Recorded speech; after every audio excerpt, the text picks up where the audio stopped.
In today's world, people feel lost in a sea of ideas. Which ones should we accept?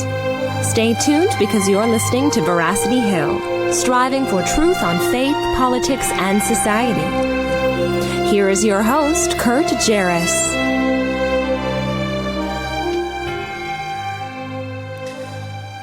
Well, a good day to you, and thanks for joining us here on another episode of Veracity Hill, where we are striving for truth on faith, politics, and society. It's a pleasure to be with you here yet again, episode 60.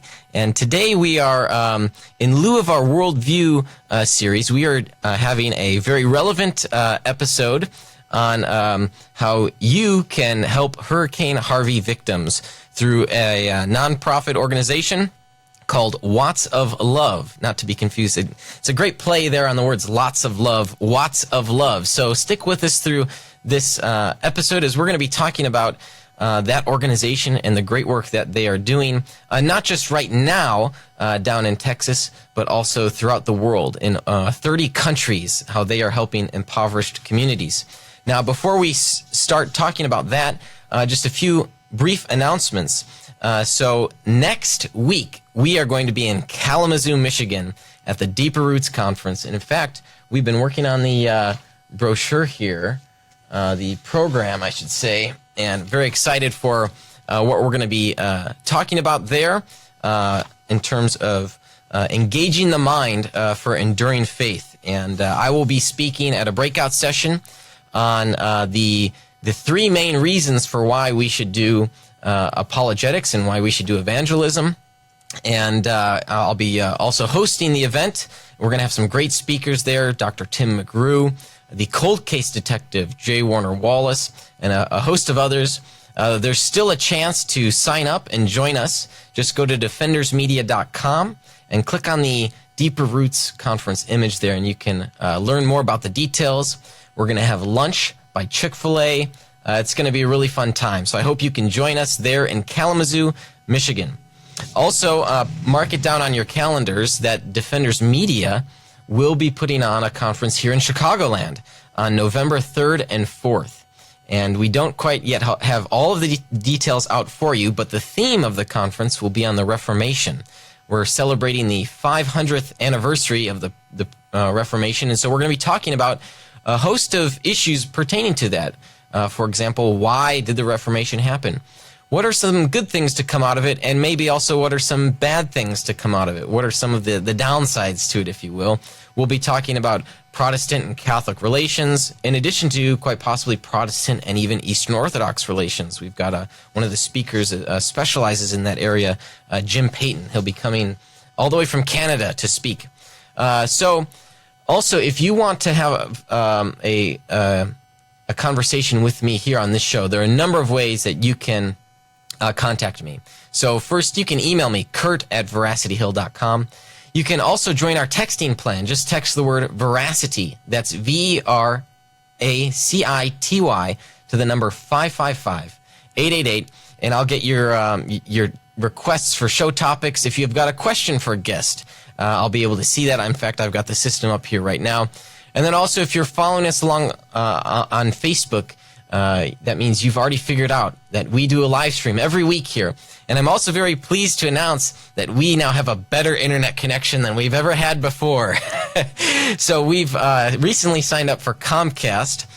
We've been using an open network, and we've even tried a mobile hotspot, but we decided, well, we need our own designated line. So I hope now, if you've been a long-time follower of the show, that your watching experience on Facebook will improve, because it won't cut out, like it did a few weeks ago right during the middle of the show, or we won't cap out on our space. So thank you to the supporters that we have for allowing us to produce this show on a weekly basis, and for even covering the costs for the internet that we have. Okay, so with that, I want to now move into talking about Watts of Love. And to do that, we've brought on our guest today is Christie Dunne. And Christie, thanks for joining us on the show today. Thanks for having me. So tell us a little bit about the what your organization does. I'll just throw it out there kind of broadly speaking, and then I'm sure we'll get more into it. And we've got a couple of the products that they have that we'll be showcasing here too. So tell me about Watts of Love. So we bring solar lights to communities and to people who do not have access to power. Typically, that means that we're going to third world countries, to very remote locations that are really far off the grid. But in this particular case, with the current events with Hurricane Harvey, our efforts are being focused in Texas. And so are you guys... right now, what you're doing, tell me a little bit about, before the show got started, you were talking about how throughout the past week or so you've been putting together a package of lights and you want to send them down there. You've got a team that's actually going down there right now. Tell me a bit about that. Sure. So our organization has been successful by partnering with other local on-the-ground nonprofits and kind of letting them be our guides and kind of getting a good lay of the land for the areas we're going into. And we've partnered frequently with Iris Global and Iris Relief in Abilene, Texas. They are really close to the events that are happening with Hurricane Harvey. And as the hurricane really ramped up over the last weekend, we were in touch with them, and they had on-the-ground operations. They were preparing a disaster relief response, and we had decided to commit with them. There's several other nonprofits that are sharing their services as well. So they're bringing things like hygiene. They have food, water, so a lot of different organizations that have really banded together to make sure that all of the community's needs are being met, and in particular, Watts of Love committed to bring down solar lights. So in that time, we were able to get a really huge outpouring from the Downers Grove community, people from Rotary, from the Pierce Downers School, and American Heritage Girls, and just people in the community who wanted to help in general came out and helped us to prepare all of our solar lights. So we got them all unpacked. We set them out in front of our store to get a full charge of sun, because we want to make sure that when they get down there, they're not running out in a couple of hours. We want them to have their full power. And all in total, we were able to prepare about 1,500 lights that we sent down. And the response has been tremendous. We also had a pilot who volunteered to take our lights down, along with some of our staff and our team, to do the light distributions. But we were blessed even further. American Airlines Cargo has taken our lights down and shipped them for us, so we'll be able to bring some additional team members for the response. Yeah, right. I know we had originally planned to have one of the founders on the show today, but due to this awesome opportunity, he's now, because the space was made available, he's going down to Texas. He's going down to Texas as well. So it'll be our founder, Nancy Economo, our creative director, Kevin Custer, and one of our board members, Diane Butler, who will be leading our efforts down south. And we may have some additional people join us, but that's really the lineup for the moment. Okay, that's great. So we've already got someone here who's commented on Facebook. Ray, he writes, and I know Ray lives in, I think Ray even lives in Corpus Christi. He says, so many people down here with no power, bless y'all, and then a heart. So, Ray, if you are in Corpus Christi, which I think if that's what my memory serves, then reach out to Watts of Love, because they're coming down to you, and so you guys will get some power down there, some electricity, and some lights, which we all take for granted so much. Now, in addition to this, what you're doing right now, you guys have been working for years in impoverished communities throughout the world. Tell me about the work that you've been doing for that. So Watts of Love really started in the Philippines. Our founder, Nancy Economo, was accompanying her husband on a business trip, and she went to a feeding program, and when she was there, she saw a young girl whose face was just horribly burned by kerosene. They were putting toothpaste on her face, and she asked, why? And they said, we don't have any medical equipment. We don't have anything else. This is all we have. And this happens all the time. It's just a normal thing. And in a very short amount of time, Nancy really felt like she was called to provide a solution, and in particular to provide a light source that is flame-free. Yeah. And from that, we have served the Philippines. We've been there the past 5 years. We've distributed 1,000 lights upon each trip. We were one of the first responders after Typhoon Yolanda. Mm-hmm. And likewise in Nepal, when they had those horrible earthquakes, we were on the ground within days trying to help provide some relief in the madness.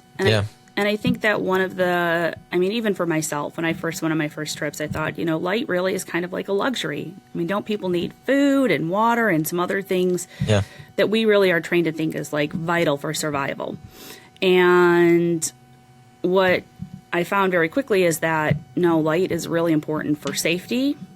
When you're using a flame, flames are so dangerous. We just don't think about that in our modern times, and especially in third world countries. If you have a kerosene lantern or even a candle, any kind of flame that knocks over, your house is made of bamboo, it's made of thatch, straw. Those houses can go up so quickly. And kerosene is so volatile. If that kerosene lantern explodes, it really wreaks a lot of havoc and causes a ton of damage. So the safety of having a light source is very important. In particular for Texas, I think that, I know in my home growing up, we always had flashlights, we had candles. When the power goes out, that's what you go to. But when there are 300,000 people without power and the entire area in South Texas is flooded, there's a limited resources of batteries, of candles, of matches. All those things go out in short supply. Our lights are solar powered, so they're renewable. And even if it's raining, the little bit of light that comes through, you can still renew your light. Our headlamps on a full charge will run for about 17 hours. Wow. And our solar lanterns will run for, on the highest setting, for about 12 hours. But on the low setting, which is pretty bright, it will run for 120 hours. So you have days of light that you can be utilizing. Can we I know you brought a couple products here. Let's take a look at those. Absolutely. So this is our headlamp. Okay, here. I'll put it over. Yep, absolutely. Chris, for this video here. So here you've got the headlamp. It fits on like this. Yep. And then you showed me beforehand. So this is what's really neat here. Let's see if I do the different settings. So there's the brighter setting, you got and then the red. What do people typically use the red for? The red is just like if you want people to be able to see you, so a safety feature. Like if you're walking down the road or... Okay. And then, so here's what's really neat. So there's the solar panel to charge the light. That's great. Yeah, and it's really a simple device. It's easy to use, And how much does a product like this, I know you've got a number of different products for sale or for even people to just purchase to donate? We do. So we sell the lights, and part of the proceeds go to help fund lights for additional individuals. And so for our headlamps, it's $30. And the lights have been lasting 3 to 5 years. Okay. I was in the Philippines in February when we went for our 5th year in a row. And I was delighted to see that many of the lights were still working. They were still fully operational, which I was really shocked by. They're on a tiny little island in the South China Air. They have like an average of 26 hurricanes a year, and they're still in operation from 5 years ago. So wow. And then what's this other big guy you've got here? So this is our solar lantern, and these are great because they're handheld. They can light up a whole room. I mean, the beauty of the headlamp is obviously it's hands-free. Right. But the beauty of this is that you can set it, and it will run and charge for a whole week. A whole week? Yeah, it'll run for Okay. 120 hours. So if you're using it just a couple hours at night, it'll last. Nice. And the beauty of that particular model is that there is a USB port for charging cell phones or anything that has a USB charger. Yeah, and it's so lightweight, too. It's very lightweight. It's very durable. They were really designed with quality in mind. Wow. I figured something like this would be a bit heavier. No, when we have that amazing. little hook on the top that is the green hook there, you can hang it from the hook, but it's also glow in the dark. Oh. So you can find the light. Nice, so you can find it. That's great. Okay, so and it's got, so you plug the solar panel into the solar right panel. there. Okay. Oh, you've got it as well, or? Yeah, I have the solar panel as well. And it fits in that box there. Okay, look at that. It's all just kind of in one. For third world countries, we give out the cell phone adapters, but most people here will have their plug for their cell phone. Right. So here you can see the USB port. And here's the Okay, panel. nice. And now, so I'm not too familiar with wattage here, but we've got some details on the back. 1.7, but that's all you need to charge it. So That's all you need to charge it. It charges in 6 to 8 hours. Okay. And you're good to go. So just a regular day of sun, and then you're good to go for a week. Yep, you got it. Wow. So even if you get some cloudy days, or you just need one day, basically a week, where that's going to charge it up. Yep, you got it. That's great. And now you have other products as well. We do. So we have another lantern that's very similar, but it also has an additional feature. It has the capability for audio. So there's a radio FM function. Oh, okay. It's great in third world countries because that way people in communities know if there's an earthquake, if there's war that's breaking out, any kind of thing that they can be aware of and have access to news when in their communities they previously may not have. Yeah. And then they also have a USB thumb drive, and so we'll provide audio content from a variety of different things in their native tongue. Everything from educational to entertaining to faith building. So. Yeah. Wow, that's great. That's awesome. And so remind us, what are some of the costs here, and what can some people do even right now? You guys mentioned you're doing a fundraiser. How will that help people in Corpus Christi, Texas right now? Absolutely. So we have the lights for sale. And, of course, I have lights at home for when our power goes out. Sure. The headlamps are $30, and they can be purchased through our website, which is wattsoflove.org, and that's WATTS Yep. of love.org. Yeah. And then the solar lanterns are $50, and the audio models are $80, and part of your purchase goes to fund to provide lights to individuals who do not have access to power. Right now, we are taking donations to help our efforts in the Corpus Christi area. There's a lot of focus on Houston and other various different areas of Texas, and Corpus Christi in particular. We just felt like that's a community where there's a lot of devastation, there's a lot of need, and so typically when we travel to third world countries, we have volunteers that come with us. Our staff is small, we're very lean, and we have about 40 or 50 different global travel team members who volunteered to come with us. They help us fundraise and they join us. And we have a really large group of volunteers from Texas, and some of them have been displaced from the hurricane. We have different supporters and people who've donated and contributed to our efforts throughout the years in the Corpus Christi area. So it's really something that's hitting home for us, and we're excited to be able to give back to the community and the people in that area in particular. Great. Okay, so if I wanted to say, so we've got this follower here, Ray. If I wanted to get a light to Ray, what would I have to do? Am I able to even purchase and have it shipped to him? But even then, is the mail service going? So we had American Airlines Cargo bring our lights down already. So we have a base that we're operating out of. In the Corpus Christi area, we have a big warehouse facility that's holding all of our stock, the product, and equipment and supplies. And we are ready to go and to distribute them. Our team is going to be heading down either Sunday or Monday. We have a private plane. Somebody donated their time and their efforts to take our team down. So we'll be bringing additional lights down. So if you'd like to donate to Ray or to anyone else in the area, you can go to our website. And our Hurricane Harvey campaign is on the front page. You can click on our donate button and get a light down to the people who need it most. Wow, that's great. What an awesome opportunity.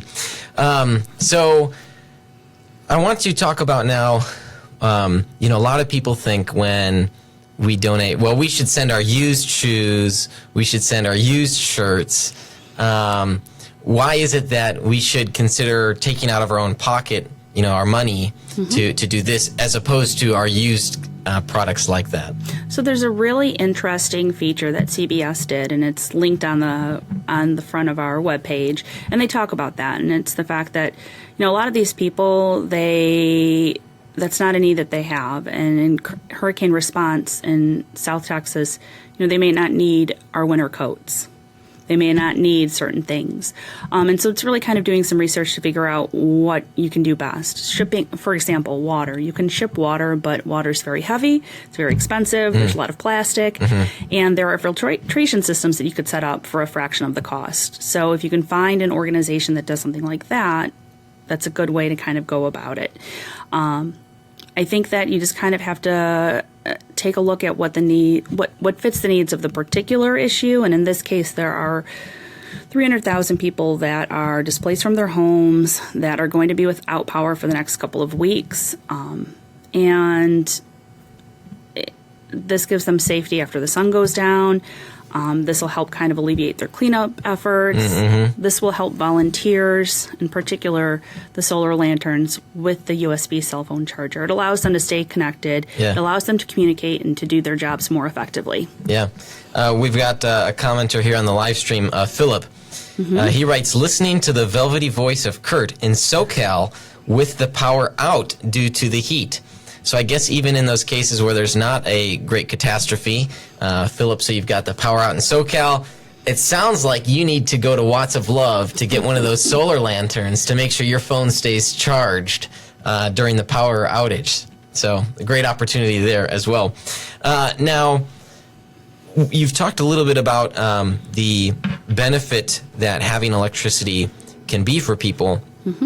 Specifically, I'm thinking for impoverished communities, when they have light at night, that allows them, I think here of like children studying.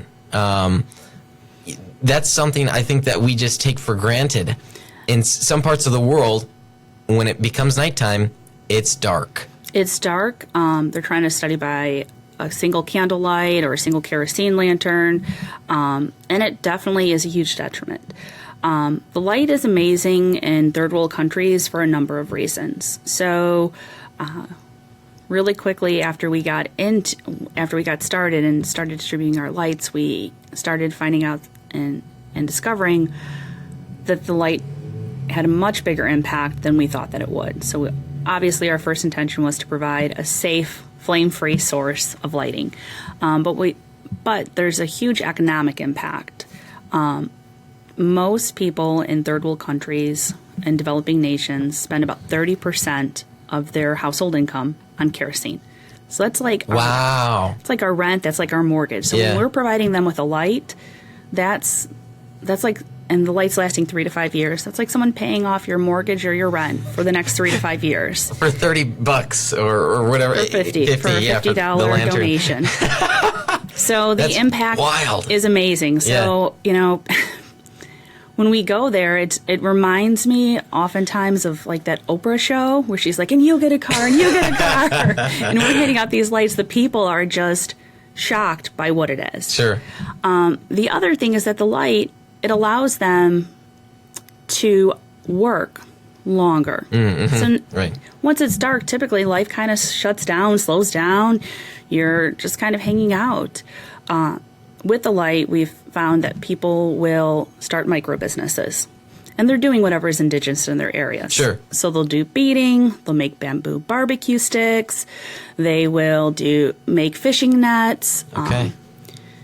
And some of them will go around and start a mobile cell phone charging station. How about that? So really, really industrious, really entrepreneurial, and one of the first ladies who received our lights, Emily, she stayed up her first night and made 1,000 bamboo barbecue sticks. We couldn't believe it. We were like, wow. Who would have thunk it? Yeah, right. We couldn't stay up that late. We couldn't stay up that late. And, we think of things making our lives easier so we can work less. We're looking for that work-life balance. They're looking for the opportunity to work more. Right. And so all of a sudden, her household income had doubled overnight with the addition of the light. Wow. And now I'm sure you guys encourage them too, from the savings alone, from not having to pay 30% of their relatively small, minuscule household budget to invest it in other things, buy chickens or goats. You got it. Yeah. So absolutely. Tell me more about that. So savings is typically a foreign concept in these areas. There are no banks, there are no savings institutions. Yeah. And most of these communities, they've never had enough money to actually need to save it. So part of what we do when we give out the lights, and people often ask, why do you have to go there? We go there for a number of reasons: to make sure the lights get to the right people, and to also educate them on the savings model. So we'll walk them through it and tell them, you need to continue to pay yourself every day like you're buying kerosene. Right. Keep putting it away, and we give them a backpack, and there's little pockets so they can have a place to store their money. Okay. And it's a safe place, and it's a visible place. Yeah. And then we'll kind of walk them through the process and say, okay, how much do you spend a day on kerosene?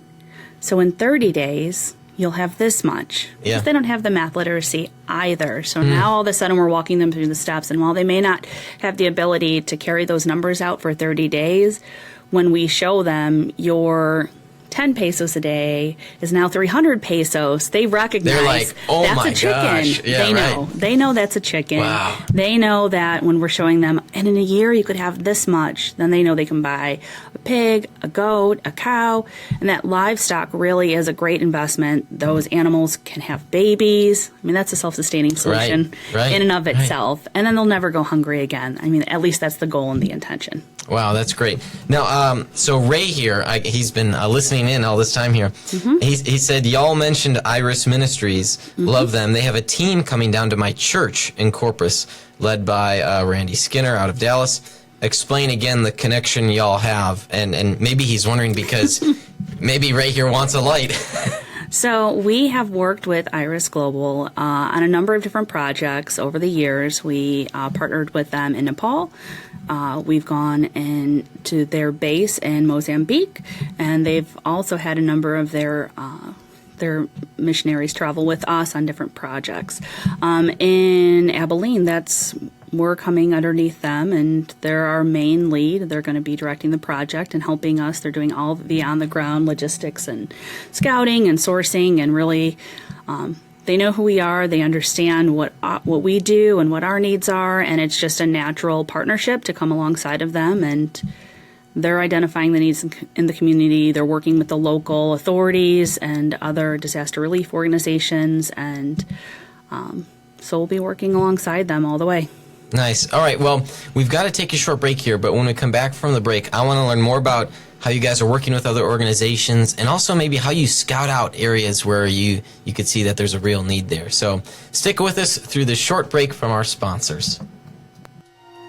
You're listening to Veracity Hill, striving for truth on faith, politics, and society.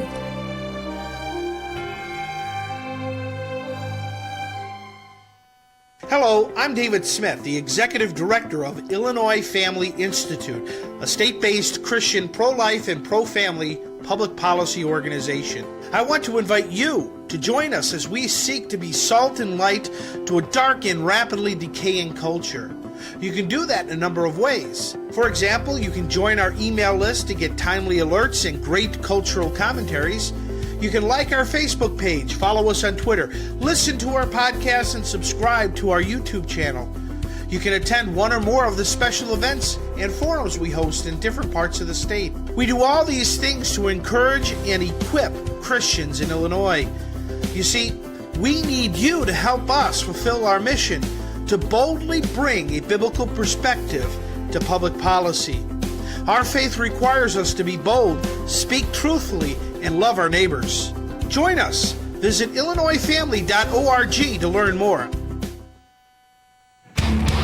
Evangelical Christians are talking about hell. What if we believe what we believe because we've always believed it? What if the gospel is really a matter of life and death? We want you to open your mind, open your Bible, and rethink hell. At rethinkinghell.com, evangelicals look at what the Bible says about hell, putting conventional and controversial views to the test.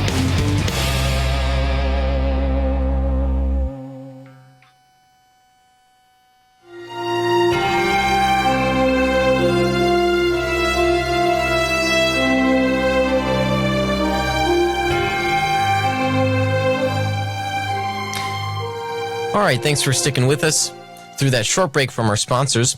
Today, I am here with Christie Dunne, and we are talking about Watts of Love and how this nonprofit organization is helping impoverished communities and also communities that are experiencing catastrophe, how they are bringing light, solar-powered lights to those people and providing relief in that way, and how it, in a number of cases, can be more beneficial than simply, say, donating your pair of shoes or a shirt, or even sometimes canned goods. I mean, sometimes there's just so much sent, it's an overstock.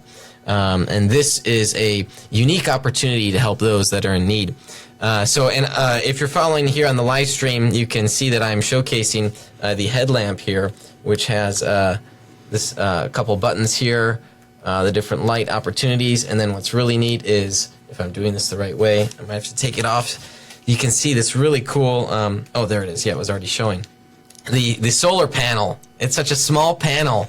It's great. And I've had headlamps like this where the battery will eventually run out. The small little like nickel-sized battery, and then you've got to undo it. But this rechargeable. I take it's a small lithium. Is it lithium ion? Is that? I believe it is. Okay. Yes. Yeah. I mean it's the newer battery technology, and so it'll last. You said 3 to 5 years already from observation alone. Yes. But probably has even more years than that. So our manufacturer, the tech specs, said 3 to 5 years, but in the field they've lasted 5 and they're still running. So yeah, right. Properly cared for, they have a really long duration. It might be one of those things where they've got to say 3 to 5 years, but if it ends up being 7 or 8, hey, we're happy with that. Yeah, that's great. Take it. And before the break, we were talking about as well the value that it brings. So the lantern like this, $50, and it will be powered for a week on 6 to 8 hours of solar power. And so, for $50, you're paying someone's mortgage for 3 to 5 years. And so that savings is providing an opportunity for them to have better opportunities to create wealth, not just for themselves, but their families. And even, they're thinking, generationally, right? I mean, Absolutely. As they get older, they're building that wealth up. And it's a concept that is literally foreign to them, that they can save, that they can save money, period. Yes. Right? The fact that they can save, months after just, a few days, because now they're also earning money at night.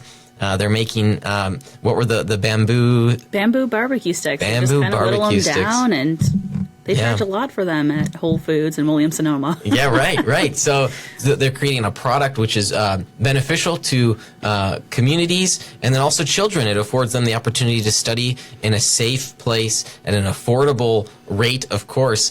So if you're interested in donating, go to Watts of Love. That's WATTS, wattsoflove.org. And you can donate there and check out the various products that even you can get if you want something for an emergency situation. Or we've got someone here on the live stream, Philip. He's got power out in SoCal, so he can, he could, if the power's out for an extended period of time, he can recharge his phone, or he's got lights tonight. So it's just a great opportunity. So let me ask you this. You've talked about how for a few years now you've worked with Iris Ministries. What are, if any, what are some other organizations you guys work with, and how does something like that come about if, say, some of our listeners wanted to connect with you guys on that? Absolutely. So we will take a look at the local non-profit organizations in the communities that we're looking to serve. So typically, we'll do our best. We want to be safe. We want to use wisdom, and we want to know that the people that we are working with are people that we can trust and that they've been vetted. We trust on them. They're local. They know the area, and they know the communities and the people and the needs, and we kind of just share with them what our heart is and what our priorities are. So we'll ask to prioritize and identify communities where there are elderly. We want to take care of people who are sick, who are disabled, and that's just kind of how we connect. When you're out in the mission field, you meet a variety of different people. Sure. So we work with an organization in Haiti called Foncose. They're a microfinancing company, and they identify women in ultra poverty. These women are having protein less than 3 times a week. And, Haiti is one of the poorest countries in the world. We work in the Central Plateau area, which is one of the poorest areas in the country. And women are truly the poorest in that area. Yeah. And so it's trying to find and to navigate in a country like Haiti. Where do you go? Who do you serve when everyone is poor? And these are women who are on the edge. They need immediate help. Yeah. And so in the Philippines, we work with a group. We work with a group of brothers who have identified different communities. We've gone to Occidental Mindoro and Oriental Mindoro and serve the Manian tribes. Okay. So they're an indigenous tribe. Yeah. They are up in the mountains, and They're like, what is electricity? I mean, absolutely. We were really shocked. This last year we went, and it was in February. I was surprised. It was the first community that I had encountered that Okay. at nighttime we were like, so what do you use? Kerosene, candles? And they're like, nothing. Nothing. When it's dark, it is dark.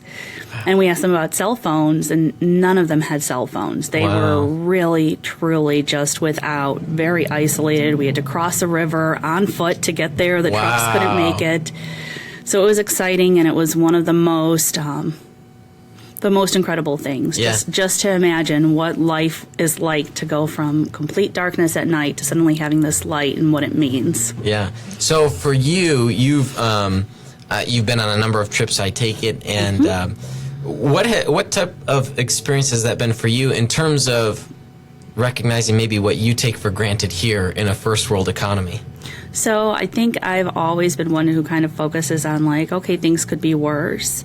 But it's definitely changed my view to be like... To experience it. To experience it and to see. I just end up counting my blessings constantly. The second I start to feel sorry for myself or anything, I'm like, okay, remember, you have light, you have food, you know where your next meal is. Yeah. It's in going to the grocery store or out to a restaurant, all of a sudden it's like, okay, not only do I know where my next meal is coming, my biggest worry is what do I want to eat, because I have so much choice and there's so much abundance. And it can be, it's really made me grateful.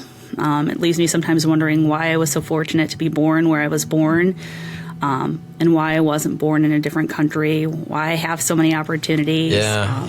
Leaves me really grateful and leaves me just constantly wanting to do more. And in terms of, like the specifics, you might think, if you're someone, perhaps like most of us, you might have to use the facilities in the evening time. And, when you're there, you realize, oh my gosh, it's pitch dark. And it makes it a lot harder to use the facilities in the darkness. Absolutely. Our team, the people who travel with us, they're really a bunch of troopers. It's not luxurious. We are there to serve. Yeah. The lowest 5%, and sometimes, we're really pushed outside of our comfort zones. Our team, who just went to Guatemala in June, we rode up in the mountains. All 15 of us were standing in the back of a pickup truck, 2 hours up into the mountains and 2 hours back down. And I was really surprised that none of them complained. Yeah. They're not paid to do this. They're paying to come on the trip. Mm-hmm. They're giving up a week of their vacation, of their time, leaving their friends and family. Yeah. And they're doing it with a smile on their face, and they're doing it to serve and happy to just pitch in wherever is needed. And to me, I love seeing that there are people who catch our vision and who want to serve, who want to make that difference and that impact. What are some of the opportunities? Do you make trips like that available to the public? Or does we do. Okay, tell me more about that. So we have a trip coming up to Haiti in January. The requirements, or what we ask of our teams, and what we've been successful with, is we want people to be a part of the solution. So we want them more than to just come along and experience it. Mm-hmm. We ask them to help us fundraise. We believe it's a very worthy cause, and we believe that it makes it that much more meaningful when they can say, I helped to get this light here into your hands. So our global travel team members will pay for their on-the-ground cost and for their travel costs. Okay. They fundraise for us, and they get sponsors for the lights for the trips. Yeah. And we have, I believe it's 40 or 50 people who've traveled with us over the past 5 years, and a lot of repeat travelers. Yeah. Our trip to Haiti is January 2nd to the 9th of this year, coming up. And we will be going back to the Central Plateau area and distributing lights to those women I mentioned who are in ultra poverty. Yeah. In February, we'll be back in the Philippines for the 6th year. And people may ask, why do you keep going back? Because there's a huge, tremendous need. There are 1.3 billion people without power. Yeah. And so we're going back to these areas in the Philippines. We're going to different communities that we did not previously have an opportunity to visit.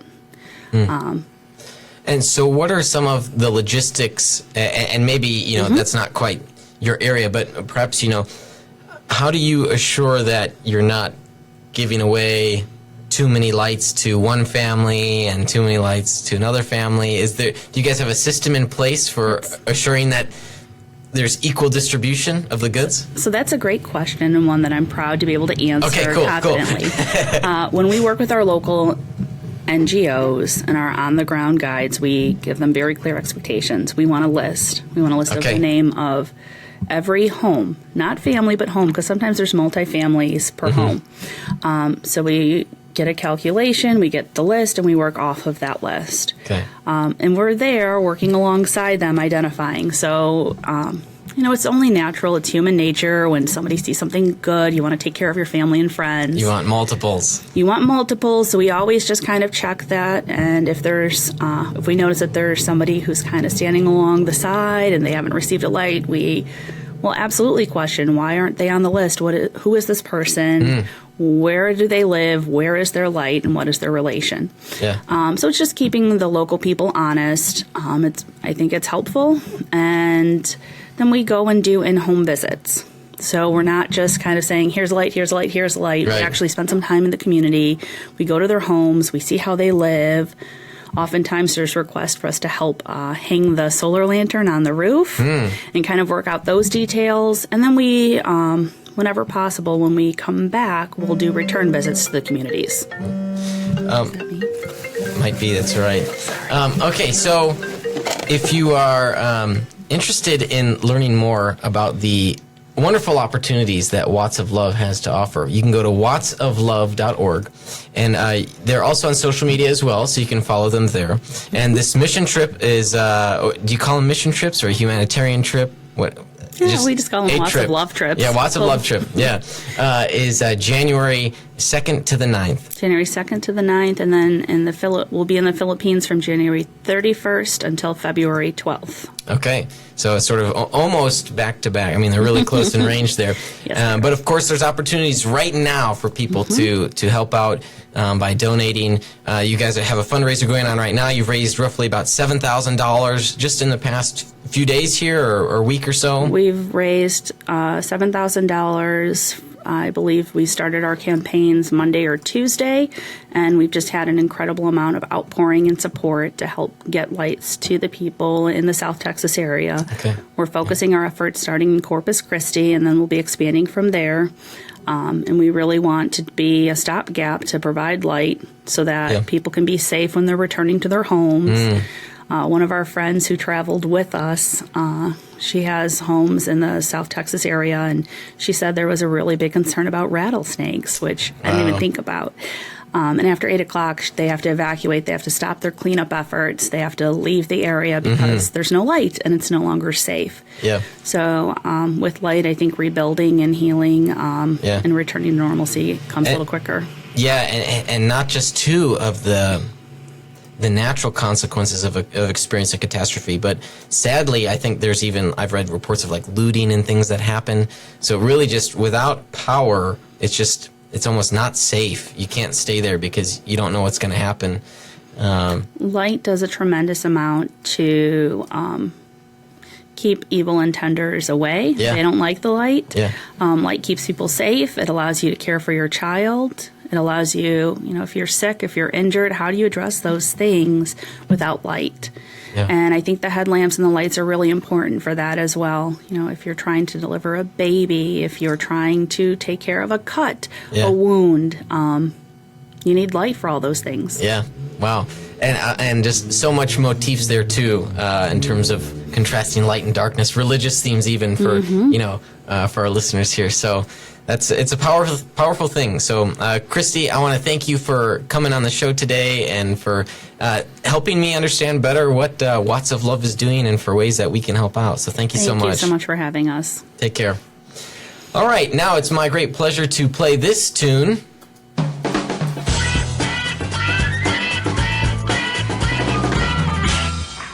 That is our mailbag little jingle, and I am pleased to have a question here regarding the Nashville Statement. So some of you might be wondering what the Nashville Statement is, and the Nashville Statement is a new affirmation. I don't quite want to call it a creed, but it's a statement by a number of theologians and pastors regarding human sexuality.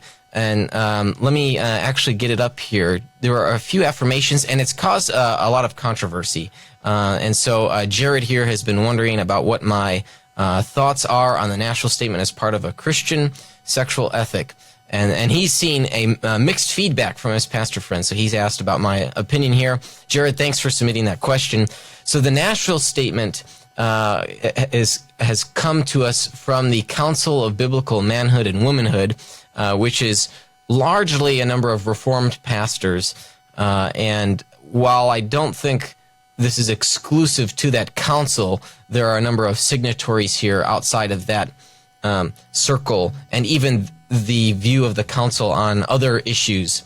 But there are, I believe there are 14 articles here. So here's the first one. We affirm that God has designed marriage to be a covenantal, sexual, procreative, lifelong union of one man and one woman as husband and wife, and is meant to signify the covenant love between Christ and his bride, the church. Then there's a denial, and so there's sort of an affirmation and denial for all 14 articles here.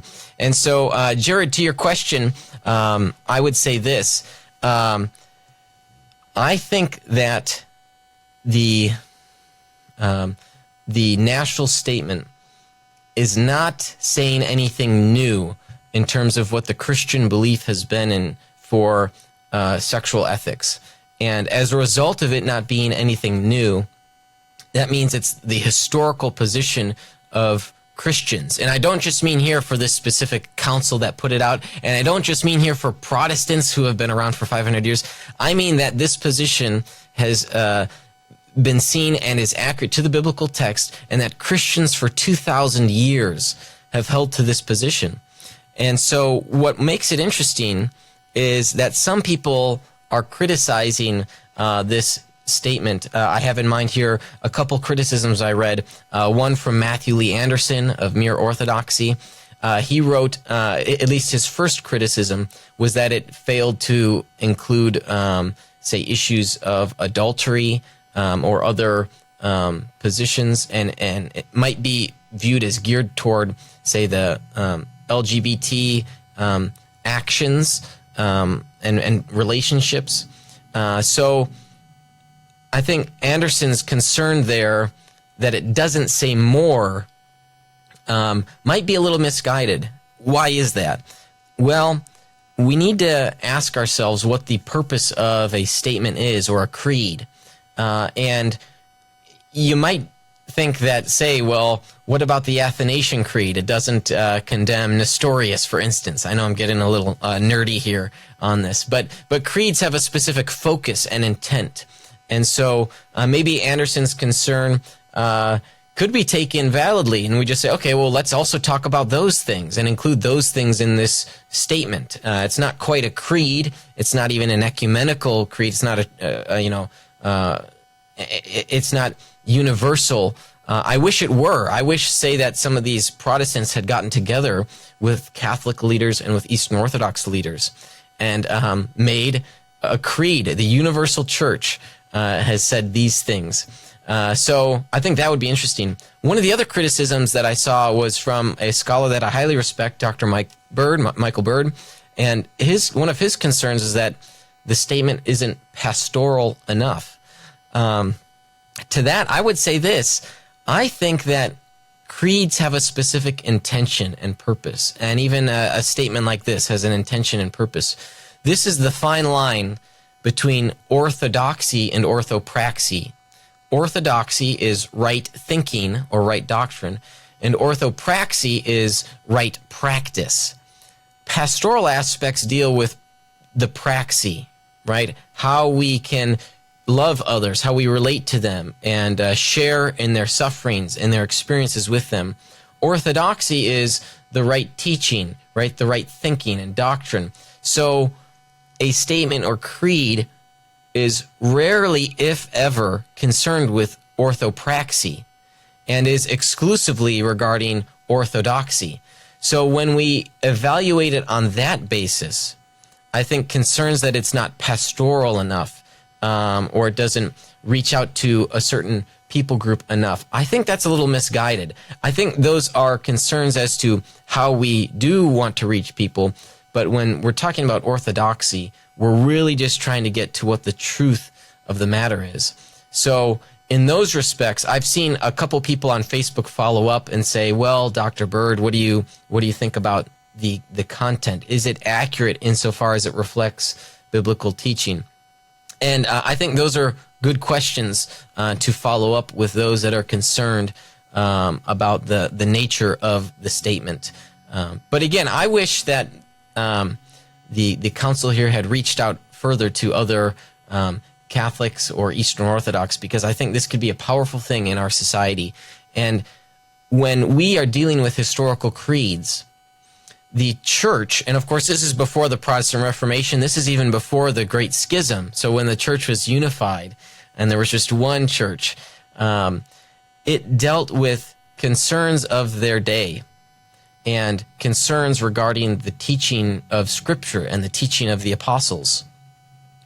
So the church came together and they debated these issues and came to the conclusion as to what the church has always believed, has believed everywhere, by all. So geographically, the unified whole and what they've always believed. This is sort of, those three prongs are what are called the Vincentian canon.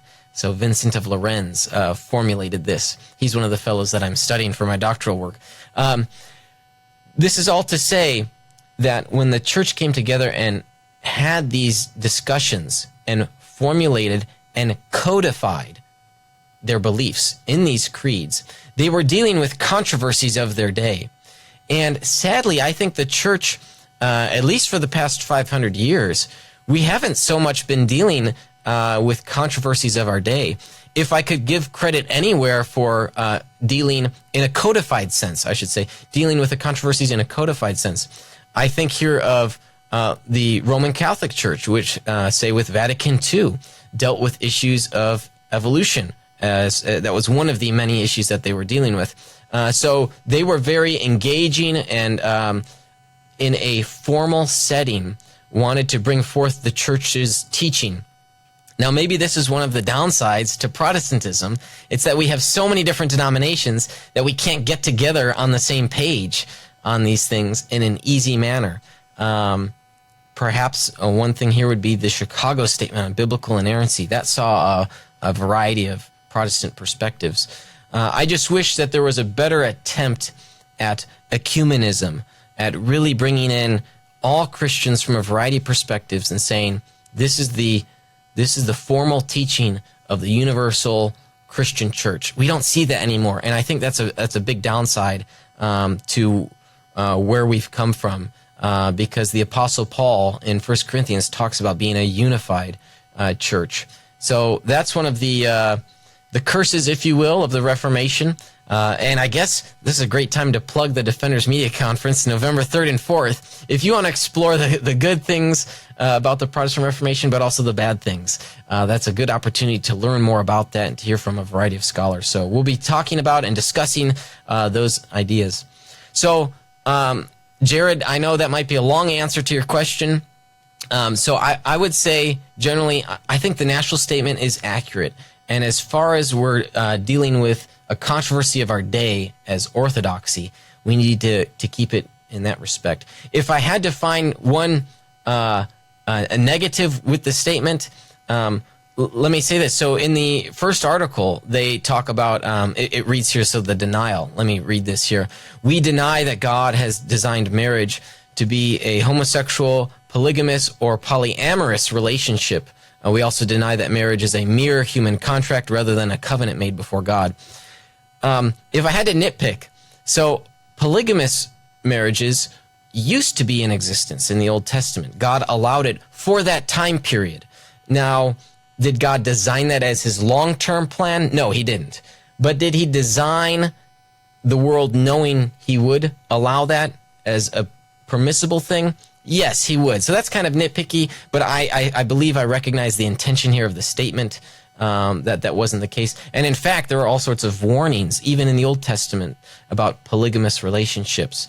Kings shouldn't have multiple wives, that creates a number of truces. So in foreign policy issues, it was ill-advised. And so if you read the Old Testament carefully, even though polygamous relationships were allowed, they were not encouraged. Let's put it that way. So I think as it pertains to an accurate reflection of the biblical teaching, I think it's a good statement. I've seen some responses. I saw a response from a Catholic priest regarding how we need to be a bit more nuancing with how this is communicated to LGBT communities. I think those are valid concerns. But remember, that's orthopraxy.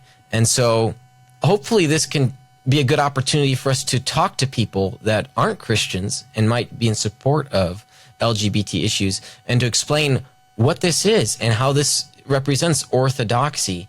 And so it's a good conversation starter. So hopefully you can use it as such. I hope that it isn't an isolating doctrine. In some senses, creeds might be viewed as such, but let's use them as an opportunity to reach out to people who might believe differently than us, and to talk to them about why we think this is a good statement, or why people ask them why they think it's not a good statement. So hopefully it's a good conversation starter. So Jared, I know that's a long-winded answer, but sometimes we need long-winded answers to navigate the murky waters. We need to make fine nuances and distinctions when we're seeking out the truth. So, Jared, again, thanks for submitting that question. And, of course, you're welcome to follow up with me. And anybody, if you're interested, you can follow up here. You can submit questions to the mailbag. There are a few ways to do that, as I mentioned at the beginning of the show. And also, you can call in and leave a message anytime you'd like. So our call-in line is 505-2STRIVE. That's 505-278-7483. Well, that does it for the show today. I'm grateful for the continued support of our patrons and the partnerships that we have with our sponsors, Defenders Media, Consult Kevin, The Sky Floor, Rethinking Hell, the Illinois Family Institute, Evolution 2.0, and Ratio Christie. Thank you to the tech team today. Chris was manning the cameras and the mixer. And thank you to our guest today, Christie Dunne, for coming in and talking about Watts of Love. Again, if you're interested, you can go to wattsoflove.org, WATTS, wattsoflove.org, to learn more about the great work that they're doing. And please consider helping out and contributing to their current fundraiser for victims of Hurricane Harvey. Finally, I want to thank you for listening in and for striving for truth on faith, politics, and society. You've been listening to Veracity Hill, striving for truth on faith, politics, and society. This is a listener-supported program. For more resources, including past shows, visit veracityhill.com.